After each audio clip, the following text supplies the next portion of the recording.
मित्रों, स्वागत है आपका।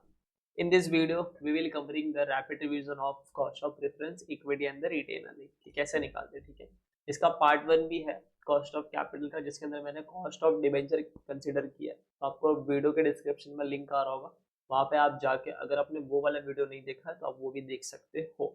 और ये जो भी कंसेप्ट नोट्स है, this concept notes is available in the Telegram channel और इन द डिस्क्रिप्शन बॉक्स में आपको उसका लिंक मिल जाएगा। और गूगल जी ड्राइव का लिंक भी है, वहां पे भी मैं इसको अपलोड कर दूंगा। ठीक है, तो आपको जैसे भी जो भी बेटर लगेगा आप वहां पे जाके ले लेना। अब ये जो वीडियो है थोड़ा रैपिड वे में चलेगा। रैपिड वे में इन द सेंस थोड़ा रैपिड रिवीजन है तो फटाफट चलेगा, बिकॉज ये वीडियो, इस वीडियो का पर्पस बनाने का बेसिक यही है कि आप एग्जाम के एक दिन पहले देख रहे हो या फिर रिवीजन के फेज में देख रहे हो तो आपको ज्यादा बेटर मिले। ठीक है, so let's start our cost of preferential capital.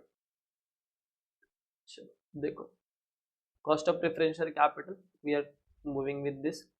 सबसे पहले पहला preferential capital, it is what, so they are paid dividend at a specified rate on face value. तो जैसे डिबेंचर पे इंटरेस्ट मिलता है वैसे प्रेफरेंशियल पे डिविडेंड मिलेगा। ये आगे बढ़ने से पहले आई प्रिज्यूम कि आपने एक बार तो कॉस्ट ऑफ कैपिटल पढ़ा है, तो आपको यहाँ पे चीजें और अच्छे से क्लैरिफाई होगी। ठीक है, और जिसको ये कॉस्ट ऑफ कैपिटल पूरा देखना है, यूट्यूब पे फ्रीली अवेलेबल है पूरा चैप्टर फिर डिटेल सॉल्यूशन, आप जाके वहां से देख सकते हो सेम चैनल पे। चलो स्टार्ट करते हैं। Dividend payment are not mandatory but given priority over equity. तो डिविडेंड का पेमेंट मैंडेटरी नहीं होता, बट इक्विटी को पे करने से पहले हम प्रेफरेंस का पेमेंट करते हैं। Dividend payment is not charge as expense but treated as appropriation of profit. और डिविडेंड का पेमेंट आप एज अ खर्चा ट्रीट नहीं करते, प्रॉफिट का डिस्ट्रीब्यूशन ट्रीट करते हैं कि ये प्रॉफिट का अप्रोप्रिएशन है। And hence dividend payment does not reduce liability of the company. इसके लिए अगर आप डिविडेंड का पेमेंट कर रहे हो तो आपकी कंपनी की लायबिलिटी रिड्यूस नहीं होती। ठीक है, आगे बढ़ते हैं। कॉस्ट ऑफ प्रेफरेंशियल कैपिटल निकालना है, तो प्रेफरेंस शेयर कैपिटल को अदर कंट्रीज में प्रीफर्ड स्टॉक भी बोला जाता है। क्या बोला जाता है? Preferred stock. दो तरह के कॉस्ट हो गए, एक इररिडीमेबल हो गया, दूसरा रिडीमेबल हो गया। अगर आपको इररिडीमेबल का कॉस्ट निकालना है तो इसका कैलकुलेशन सिमिलर टू परपेचुइटी होता है। फॉर्मूला क्या होता है? KP is equal to PD upon NP और P zero. So what is PD? PD is annual preference dividend, NP is equal to net proceed, और पी जीरो और CMP मतलब होता है करेंट मार्केट प्राइस। ठीक है, एंड अगर आपका प्रेफरेंस है रिडीमेबल है तो रिडीमेबल के केस में cost of preference is equal to PD plus RV minus NP upon n whole upon RV plus NP upon two. यानी जो कॉस्ट ऑफ डिवेंचर का फॉर्मूला था सेम है, बट यहाँ पे याद रखना आपको वन माइनस टी ऐसा कुछ भी नहीं आएगा। एंड वेयर पीडी का मतलब क्या होता है? वेयर द पीडी का मतलब is annual preference dividend and NP का is equal to net proceed, और sometimes if NP is not given then current market price और पी जीरो। तो अगर आपको एनपी नहीं दिया तो आपको करंट मार्केट प्राइस लेना है या फिर p zero. RV is equal to redemption value, n is equal to remaining life of preferential. N का मतलब क्या होगा? प्रेफरेंशियल की remaining life. And d is dividend payment is not tax deductible. आपको यहाँ पे याद रखना है कि जो पेमेंट होता है, जो डिविडेंड का पेमेंट होता है वो टैक्स डिडक्टेबल नहीं होता है, इसलिए हम लोग यहाँ पे वन माइनस टी नहीं करते। आगे बढ़ते हैं।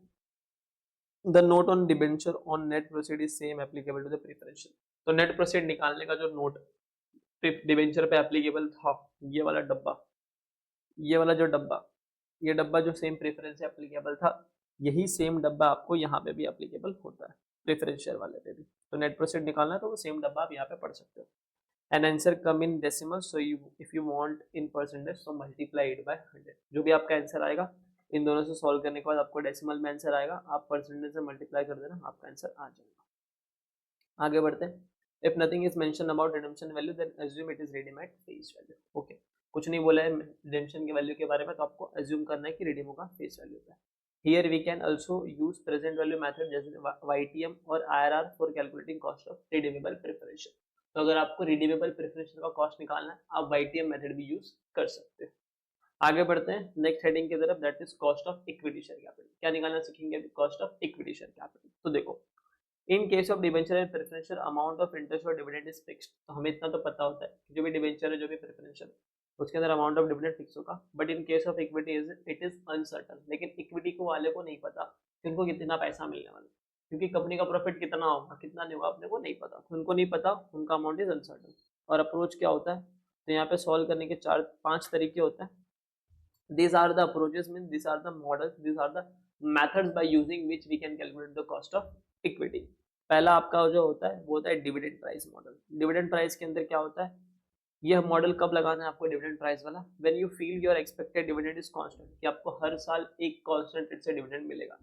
दूसरा मॉडल होता है आपका earning price. Earning price model कब लगेगा, when you feel your expected earning per share is constant, जब आपको लग रहा है कि जो भी आपका एक्सपेक्टेड अर्निंग होगा, ठीक है, वो आपका हो जाएगा कांस्टेंट। सबसे पहले मैं आपको एक चीज और बता दूं कि मैंने अर्निंग किया 1000 रुपीज और मैंने डिविडेंड पार्ट दिया 500, तो जो डिविडेंड पैसा बच गया उस बचे हुए पैसे को मैं रिटेन अर्निंग कहता हूँ। ठीक है, ये कंसेप्ट आपको पता होना बहुत जरूरी है। अर्निंग इज 1000, डिविडेंड जो बांटा वो डिविडेंड, और माइनस करा 5000 तो 500, तो 500 मेरा रिटेन अर्निंग बच गया। ठीक है, रिटेन अर्निंग किसको बोलते हैं वो भी आपका क्लियर है।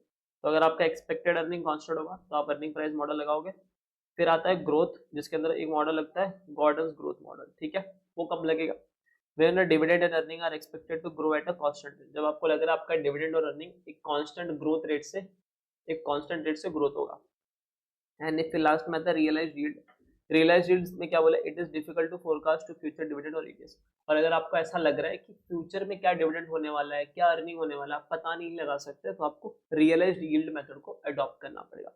तो अगर डिविडेंड कांस्टेंट है तो डिविडेंड प्राइस, अर्निंग कांस्टेंट है तो अर्निंग प्राइस, अगर डिविडेंड और अर्निंग एक रेट से ग्रोथ हो रहे हैं तो फिर ग्रोथ एंड गॉर्डन मॉडल, और अगर आप फ्यूचर के पैसे को, फ्यूचर के डिविडेंड और इस चीज को पता ही नहीं लगा सकते, तो फिर आपको रियलाइज्ड यील्ड वाले पे जाना पड़ेगा। चलो, ये जितने भी मेथड्स है, all the above method calculate cost of equity as a balancing figure, तो ये बैलेंसिंग फिगर निकालते हैं।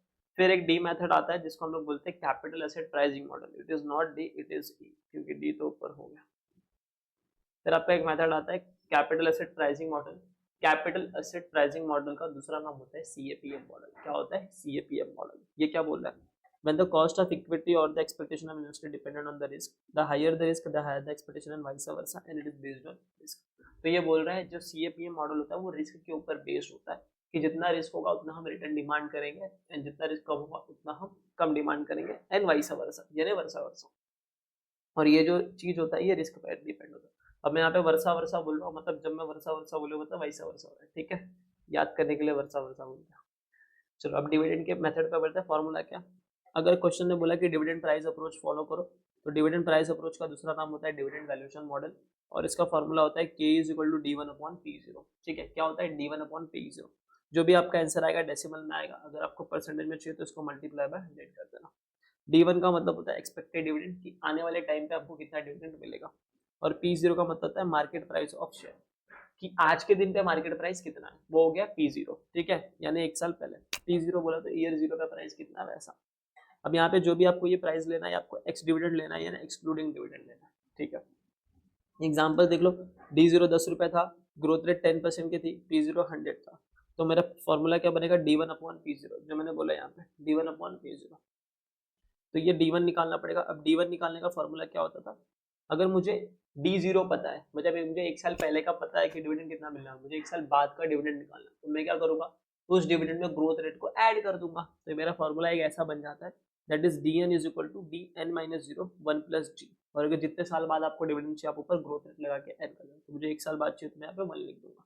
ठीक है, so d1 is equal to d1-1 1 plus g, value put up कर दिया, d1 का वैल्यू मेरा 1 आ जाएगा, d1 का वैल्यू 10 आ जाएगा, 1 माइनस 1 करूंगा तो 0 हो जाएगा, तो d0 का वैल्यू 10 आ जाएगा। फिर 1 प्लस जी का रेट 10% है, इसको सॉल्व करेंगे तो मुझे इतना पता चला कि एक साल बाद जो मेरी एक्सपेक्टेड डिविडेंड होगी वो होगी 11 रुपीज। ठीक है, 11/100 सॉल्व करके my cost of equity is 11% in the case 1।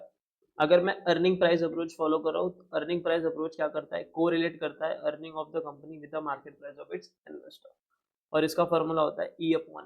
क्या होता है E/P, what is E is equal to current earning per share and P is equal to market price per share. आपको यहाँ पे याद रखना है, यहाँ पे पर शेयर की बातें चल रही होती है। एग्जांपल E मेरा 12 है, P मेरा 100 है, तो K कैसे निकलेगा, 12 डिवाइड बाय 100, दैट इज 0.121 12%। फिर उसके बाद आता है ग्रोथ अप्रोच और द गॉर्डन्स मॉडल, और ये one of the important approach है। देखो इसके अंदर क्या होता है वो सारी चीजें। Here the rate of dividend growth remains constant, तो ये बोला कि जो डिविडेंड का ग्रोथ रेट है ना वो कांस्टेंट होगा, कि हर बार डिविडेंड 5% से ग्रोथ होगा वैसा। And where earning dividend equity share price all grow at same rate, और यहाँ पे अर्निंग डिविडेंड की प्राइस सब एक सेम रेट से ग्रोथ होगी। उस केस में क्या करना है, आपको दो चीजें चेक करनी पड़ेगी। In case of existing share, अगर आपका एग्जिस्टिंग शेयर है तो आप ये वाला फॉर्मूला लगा देना, that is k is equal to d1/p0 plus g। अब ये g को जो लिखना है डेसिमल में लिखना, ठीक है।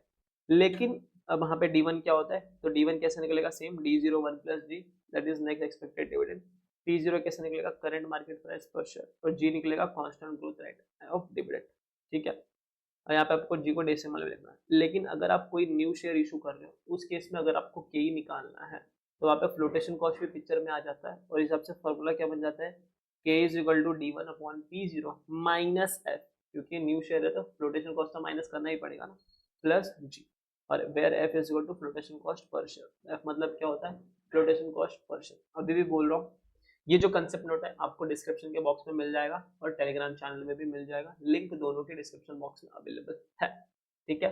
दूसरी चीज, if you want to follow me, ask any question regarding to FM और anything about the CA journey and all this thing, आप मुझे इंस्टा पे रीच कर सकते हो, सीए कृष्णा गुप्ता 1 ये आईडी है, जाके रीच कर लेना, कुछ भी डाउट है पूछ लेना, ठीक है। Note where dividend growth rate is variable, explanation explain in chapter end. अब आपका सवाल ये है सर, देखो हर साल अगर डिविडेंड 5% से ग्रोथ हो रहा है तो यहाँ पे सॉल्व हो जाएगा, लेकिन अगर हर साल डिविडेंड की रेट अलग अलग आ रही होगी तो वो कहाँ पे सॉल्व होगा, वो वाला केस आपको चैप्टर नंबर 8 में पढ़ने मिलेगा, जो डिविडेंड डिसीजन करके चैप्टर है, ठीक है। अब हम लोग बात करते हैं estimation of growth rate. Estimation of growth rate के दो फॉर्मूला होते हैं। अगर हम लोग कुछ डेटा दिया है, उस डेटा के बेस पे बोला कि ग्रोथ रेट फाइंड आउट करो, तो पहला होता है एक एवरेज मेथड और एक दूसरा मेथड होता है। एवरेज मेथड में आप क्या बोलते हो, current dividend is equal to dn1 plus d to the power n, ठीक है। और दूसरा फॉर्मूला होता है ग्रोथ रेट निकालने का, कि आप d0 ऊपर रखो, dn नीचे रखो, इसको अंडर रूट करके इसका सॉल्यूशन करो, उसमें से -1 कर दो, where d0 is equal to current dividend और dn is equal to dividend in years ago. यानी dn क्या बोल रहा है, फॉर एग्जांपल अगर मैं बोलूं 5 ईयर्स पहले, ठीक है, 5 ईयर्स पहले मेरा डिविडेंड 10 रुपया था, और आज के दिन पे करंट डिविडेंड, आज के दिन पे जो करंट डिविडेंड है वो 12.76 है, ठीक है। और मुझे इसके अंदर ग्रोथ रेट निकालना है कि कितने का ग्रोथ रेट ईच ईयर हो रहा है, तो मैं ये वाला फॉर्मूला भी यूज कर सकता हूँ और ये वाला फॉर्मूला भी यूज कर सकता हूँ। अगर मैंने ये वाला फॉर्मूला यूज किया तो d0 मतलब क्या हो जाएगा, करंट डिविडेंड, तो मैं इसको अगर इसमें ऐसे लिखूंगा तो ये क्या बनेगा मेरा, ये बनेगा 12.76 डिवाइड बाई 10, और मुझे मालूम है टाइम 5 ईयर्स का, यहाँ पे 5 -1, फिर मैं इसको सॉल्व करूंगा 12.76 डिवाइड बाई 1 को, तो कुछ वैल्यू आएगा, और उस वैल्यू को मैं पीवी फैक्टर में जाके देखता हूँ, टेबल मिलता है पीवीएफ का, वहां पे जाके देखता हूँ, और वहां पे जो भी वैल्यू आती है उसको रखता है यहाँ पे, और फिर -1 कर देता हूँ, और आपको ग्रोथ रेट मिल जाता है। इसके रिगार्डिंग क्वेश्चन है, आप क्वेश्चन इसका कर सकते हो, एग्जाम्पल भी है मॉड्यूल में और क्वेश्चन भी है, ठीक है। और एक दूसरा तरीका है कि आप पीवीएफ जो टेबल है उसका यूज करके भी आप इसको सॉल्व कर सकते हो। एक तो तरीका आप इससे सॉल्व कर लो, या तो आप पीवीएफ टेबल का भी यूज करके सॉल्व कर सकते हो। इसमें आपको क्या करना है, सबसे पहले स्टेप नंबर 1 में डिवाइड करना है d0 बाई dn। अब यहाँ पे d0 dn में कंफ्यूज मत होना, ये जो d0 है इसका मतलब होता है आज के दिन पे डिविडेंड, और dn का मतलब होता है 5 साल पहले क्या डिविडेंड था वो। आप डिवाइड करो, फिर आपको एक आंसर मिलेगा, उस आंसर को आप फ्यूचर वैल्यू इंटरेस्ट फैक्टर में जाके चेक करना कि कहाँ पे वो आ रहा है, जहाँ पे वह आएगा फ्यूचर वैल्यू इंटरेस्ट फैक्टर में जाके चेक करना कि कहाँ पे वो टेबल आ रहा है, और जहाँ पे वो वैल्यू डिराइव होगी आपको समझना है कि वही वहाँ पे वैल्यू है। It is future value annuity factor table पे जाना, मतलब दोनों में से कोई एक टेबल ही है, फ्यूचर वैल्यू एनुटी फैक्टर, रुक जाओ, 12.76 divide by 10, 1.276, future value annuity factor पे, इंटरेस्ट फैक्टर नहीं आएगा, फ्यूचर वैल्यू एनुटी फैक्टर, ये 5 साल का लगातार करेगा तो कंपाउंडिंग करते करते, अच्छा आईएफ पे ही जाएगा, सॉरी।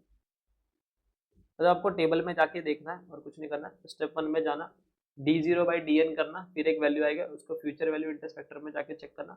उसमें कैसे चेक करोगे तो वो देख लो, उसको आप कैसे चेक करोगे, 1 मिनट रुको। तो यस, आपको स्टेप नंबर 1 में क्या करना है, डिवाइड करना है d0 by dn and refer करना है फ्यूचर वैल्यू इंटरेस्ट फैक्टर, याद रखना फ्यूचर वैल्यू इंटरेस्ट फैक्टर का टेबल रिफर करना है। और स्टेप नंबर 2 में आप फाइंड आउट करोगे result in corresponding years row by using number of years. तो नंबर ऑफ ईयर्स तो आपको पता ही होगी कितने साल बाद मिला, तो उस नंबर ऑफ ईयर्स में जाना और उसकी वैल्यू को चेकआउट करना। चेकआउट करने के बाद फिर आप उसका इंटरेस्ट रेट देखना। इसका मैं आपको एग्जाम्पल अभी लाइव दिखा देता हूँ इसी के, देखो लेट सपोज करो कि ये क्वेश्चन है यहाँ पे and the value is D0, यानी आज के डेट पे जो वैल्यू है वो D0 और जो DN है दैट इज 10, ठीक है। मतलब मैं बोलो और ये 5 इयर्स के गैप में लोग बन गए, ठीक है। अगर मैं टाइमलाइन में बताऊं तो 5 इयर्स पहले एक डिविडेंड था 10 रुपीज, लेकिन 5 इयर्स के बाद उसकी वैल्यू हो गई 16.10। अब मुझे ग्रोथ देखना है कि इसके बीच में कितना ग्रोथ है, तो मैं क्या करूंगा 16.10 डिवाइड बाय 10 करूंगा। 16.10 डिवाइड बाय 10, तो मेरा आंसर आएगा 1.61। अब इस 1.61 की वैल्यू को मैं फ्यूचर वैल्यू इंटरेस्ट फैक्टर में चेक करूंगा। मुझे इतना पता है कि ये 5 इयर्स में इंक्रीज हुआ है, तो ये देखो मैं फ्यूचर वैल्यू इंटरेस्ट फैक्टर के टेबल में जाऊंगा, that is future value interest factor, और मैं पीरियड के अंदर 5 इयर्स में जाऊंगा, स्टेप नंबर 2। और 5 इयर्स में जाके मैं चेक करूंगा 1.61 किधर है, तो देखो 1.61 ये रहा 1.61 यहाँ आ रहा है। इसका मतलब जो ग्रोथ रेट है वो क्या है 10%। ऐसे करके भी मैं ग्रोथ रेट फाइंड आउट कर सकता हूँ, ठीक है। आगे बढ़ते हैं। अगर आपको वीडियो की स्पीड, ऑडियो वीडियो कॉलेज के लिए, ऑडियो वीडियो क्लियर है, चलो स्टार्ट करते हैं। सो सेकंड होता है Gordon growth model. Gordon growth model में क्या होगा, अब हम लोग सेकंड चीज पे पढ़ेंगे। तो ये क्या बोल रहा है, गॉर्डन ग्रोथ मॉडल से आप ग्रोथ रेट निकाल सकते हो। तो वो बोलता है जैसे जैसे आपका लेवल ऑफ इन्वेस्टमेंट बढ़ेगा वैसे वैसे आपका फ्यूचर का डिविडेंड भी बढ़ेगा, वैसा बोलता है। तो इसके लिए ग्रोथ निकालने का फॉर्मूला जो हो जाता है वो होता है B/R। अब B मतलब क्या होता है, earning retention rate. Earning retention rate क्या होता है सर, अगर मैंने 100 रुपीज अर्न किया और 40 रुपीज मैंने डिविडेंड दे दिया, तो जो 60 रुपीज होगा it is nothing but my earning retain मैंने कर लिया, बट मैंने 60 रिटेन किया 100 के कमाई पे, तो मैं बोलूंगा 0.60 इज माई रिटेंशन रेट। और इसको अगर परसेंटेज में कन्वर्ट करना है तो 60% इज माई रिटेंशन रेट, ठीक है, समझा। आगे देखो क्या लिखा। उसके बाद आर का मतलब होता है rate of return on fund investment. तो जो भी मैं फंड इन्वेस्ट कर रहा हूँ उसके पास रेट ऑफ रिटर्न क्या है। Audio video is all is clear, या all is clear, start. So first thing is proportion of earning available to equity shareholder which is not distributed as dividend। तो ये बोल रहे हैं अर्निंग रिटेंशन रेट मतलब ये होता है जो भी आप कमा रहे हो आप डिस्ट्रीब्यूट नहीं करें डिविडेंड। अब बढ़ते हैं नेक्स्ट कंसेप्ट की तरफ, रियलाइज यील्ड अप्रोच। अगर क्वेश्चन ने कुछ नहीं बोला, अगर क्वेश्चन के अंदर फ्यूचर का डेटा नहीं दिया, तो समटाइम हमको पास्ट डेटा के बेस पे भी कॉस्ट ऑफ इक्विटी निकालना पड़ता है। और जब भी आपको पास्ट डेटा के बेस पे कॉस्ट ऑफ इक्विटी निकालना पड़ेगा, आपको रियलाइज यील्ड अप्रोच निकालना पड़ेगा, ठीक है। तो realise yield approach past data के बेसिस पे डिपेंड होता है। इसको निकालने के दो अप्रोच होते हैं, उसके अंदर ही दो मेथड है। पहला मेथड कि आप कॉस्ट ऑफ इक्विटी निकाल लो which is equal to realise rate of return. Realise rate of return निकालने के लिए आप आईआरआर का यूज कर लो, आईआरआर मेथड से आप निकाल लो। तो आईआरआर मेथड हम लोग ने पहले भी पढ़ा था कॉस्ट ऑफ डिबेंचर के अंदर। Step number 1 cash outflow inflow, step 2 present value by 2 discounting factor, and step 3 में आप आईआरआर लगा लो। दूसरा तरीका होता है, दूसरा मेथड ये है कि finding out cost of equity by using realise yield method where different year dividend and different year price is given. अगर क्वेश्चन के अंदर बहुत सारे डिविडेंड ईयर्स का डिविडेंड दिया होगा, बहुत सारे ईयर्स का अगर प्राइस दिया होगा, तो उस केस में आपको ये वाला मेथड लगाना पड़ेगा। ये मेथड क्या बोलता है देखो, how to solve this. Step number 1 में calculate yield for n-1 year if data is given for n years. इसका मतलब क्या होता है, अगर डेटा आपको 5 इयर्स का दिया तो आप यील्ड 4 इयर्स का निकालो। अगर डेटा आपको 6 इयर्स का दिया तो आप यील्ड 5 इयर्स का निकालो। यील्ड का मतलब होता है कितना उसने अर्निंग की। अगर वो 1 रुपीज इन्वेस्ट कर रहा है तो एट द ईयर वो कितना कमा रहा है। तो निकालने का फॉर्मूला होता है 1 + yn इज इक्वल टू, क्योंकि इसका जो आंसर आएगा आपको 1 + yn के फॉर्म में आएगा। तो 1 + yn is equal to dn + pn upon pn - 0, ठीक है, Pn-1। और आपको ये रिपीट करना है मेथड n-1 ईयर्स तक, यानी 4 ईयर्स तक। फॉर एग्जांपल 5 इयर्स का डेटा दिया है तो 4 ईयर्स तक आपको ये चीज रिपीट करनी पड़ेगी। आगे बढ़ते हैं, स्टेप नंबर 2 आप लगा देना। स्टेप नंबर 2 में आप ये मेथड, आप ये फॉर्मूला यूज करोगे, that is k is equal to 1 + yn multiply by k 1 + y2 multiply by, ऐसे करते करते जितने भी ईयर्स का अपने डेटा निकाला उस सबको मल्टीप्लाई करते जाना। और वो जो जिस फॉर्म में आएगा वो 1 + yn के फॉर्म में ही आएगा, 1 + y1 के फॉर्म में आएगा। सेकेंड ईयर का डेटा 1 + y2 के फॉर्म में आएगा, मल्टीप्लाई कर देना and to the power 1 + n। ये जो 1 + n है ये n में कौन सी वैल्यू लेगी, जितना भी आप यहाँ पे वैल्यूज मल्टीप्लाई कर रहे हो उतने ईयर्स का ही आप यहाँ पे 1 + n लोगे। अगर आप 4 ईयर्स कर रहे हो तो यहाँ पे 1/4 आ जाएगा, फिर आप -1 कर देना और आपका आंसर दे। एक एग्जांपल देख लेते हैं, एग्जांपल से आपको चीजें समझ जाएगी। यहाँ पे डेटा दिया हुआ है, डिविडेंड 5 इयर्स का डेटा हुआ है, ये डिविडेंड दिया है एंड यहाँ पे प्राइस दिया है एट द बिगिनिंग 9, 9.75, 11.50। मैं बताता हूँ, ये जो P है ना, P का मतलब प्राइस होता है, ठीक है। आगे बढ़ता हूँ, आगे आपको समझ में आ जाएगा। तो ये जो 9 है, 9 ये ईयर एट द बिगिनिंग का प्राइस है, ठीक है। मतलब ईयर 1 के बिगिनिंग में 9 रुपीज था, मैं बोल सकता हूँ ईयर 0 के क्लोजिंग में भी 9 होगा, है ना। और अगर ये जो 2 सेकेंड ईयर में जाता हूँ, मैं बोलता हूँ ये जो 9.75 ये ईयर 1 का बिगिनिंग का प्राइस है, ईयर 2 के बिगिनिंग का प्राइस है, तो ईयर 1 के बिगिनिंग का प्राइस क्या हो जाएगा 9.75। यहाँ पे भी 11.50 ईयर 3 की बिगिनिंग का प्राइस है, तो ईयर 2 का क्लोजिंग होगा, है ना। और ये 11 ईयर 4 का बिगिनिंग है, तो ईयर 3 का क्लोजिंग होगा। तो ऐसे क्लोजिंग वाला प्राइस लिख लेना ताकि आपको नीचे सॉल्व करने में आसानी हो। और मैं बोल रहा हूँ मुझे लास्ट 4 ईयर का यील्ड निकालना, तो यील्ड कैसे निकलेगा 1 plus Y N is equal to ये फॉर्मूला क्या था D N plus P N divide by P N minus 0। तो अगर मैं इसको इसमें रखूंगा तो ये क्या बन जाएगा ईयर 1 का D1 plus P1 divide by P0। P0 मतलब क्या हो गया कि price at the end of year 0, P1 price at the end of year 1। तो मैंने जस्ट वैल्यू पुट अप कर दिया, D1 मेरा 1 है तो मैंने 1 रख दिया, P1 price at the end of year 1, तो price at the end of year 1 ये आ गया मेरा 9.75, क्योंकि जो ईयर 2 का बिगिनिंग होगा वही तो ईयर 1 का क्लोजिंग होगा, क्योंकि जो 9 रुपये ये तो बिगिनिंग का प्राइस है, मुझे तो क्लोजिंग का प्राइस चाहिए, ठीक है। तो प्राइस जो भी आपको लेना है ये क्लोजिंग वाली प्राइस लेनी है, ठीक है। डिवाइड बाय P0 में क्या आएगा ये 9 आ जाएगा, जो ईयर 1 का बिगिनिंग है वो ईयर 0 का क्लोजिंग होगा। तो वैल्यू पुटअप कर दिया, सॉल्व कर दिया। अब देखो यहाँ पे आंसर कैसा आ रहा है 1.1944। इसका मतलब क्या हो गया 1 रुपीज की चीज 1.1944 हो गई, यानी 0.1944 मेरा यील्ड है। Got it. ऐसे करके ईयर 2 का सॉल्व किया, फिर ईयर 3 का सॉल्व किया और ईयर 4 का सॉल्व किया। ईयर 2 का देखो, ईयर 2 का फॉर्मूला क्या बनेगा D2 plus P2 upon P1। अब D2 में क्या आएगा डिविडेंड 2, तो मैंने यहाँ पे 1 लिख दिया। P2 में क्या आएगा price at the year and 2, तो price at the year and 2 ये निकाला था हम लोगों ने 11.50 वो आएगा, एंड ईयर बिगिनिंग में आ जाएगा 9.75। Price at the year and 1 में ये हम लोगों ने लिखा था। इसको सॉल्व करोगे ये आएगा। ऐसे करके ईयर 3 का सॉल्व करना है, ये आ गया ये आ गया। ये होने के बाद क्या करना है सारे इस फॉर्मूले में डाल देने, year of yield 1, then yield 1 का ईयर 1 का यील्ड, ईयर 2 का यील्ड, ऐसे करके सबको मल्टीप्लाई करना है, and to the power 1 divide by 10 minus 1। सारे वैल्यूज मैंने लिख दिए ईयर 1 के, देखो ईयर 1 ईयर 2 ईयर 3 ईयर 4, इन सब के वैल्यूज को मैंने क्या कर दिया यहाँ पे लिख दिया, ऐसे ऐसे ऐसे करके उसको सबको multiply multiply multiply two the power 1/4। यहाँ पे जितने ईयर्स को हम लोग मल्टीप्लाई करेंगे उतना ही 1 डिवाइड बाय n में वैल्यू लिखेंगे माइनस 1। सबको मल्टीप्लाई करने के बाद आपका ये आंसर आएगा टू द पावर 1/4 माइनस 1। फिर आप इस पूरे को सॉल्व करोगे और माइनस 1 करोगे तो आपका आंसर के का आ जाएगा 0.15 और 15%, ठीक है। ये था आपका रियलाइज्ड यील्ड मेथड। अब आगे बढ़ते हैं CAPM मॉडल की तरफ, that is capital asset pricing model. ये क्या बोलता है, ये रिस्क के ऊपर बेस्ड होता है, तो रिस्क पढ़ लेते हैं। दो तरह के रिस्क होते हैं, unsystematic risk and the systematic risk. Unsystematic risk में क्या होता है, ये कंपनी स्पेसिफिक रिलेटेड होता है, ये कंपनी स्पेसिफिक रिस्क होता है जो कि कंपनी के परफॉर्मेंस से रिलेटेड होता है।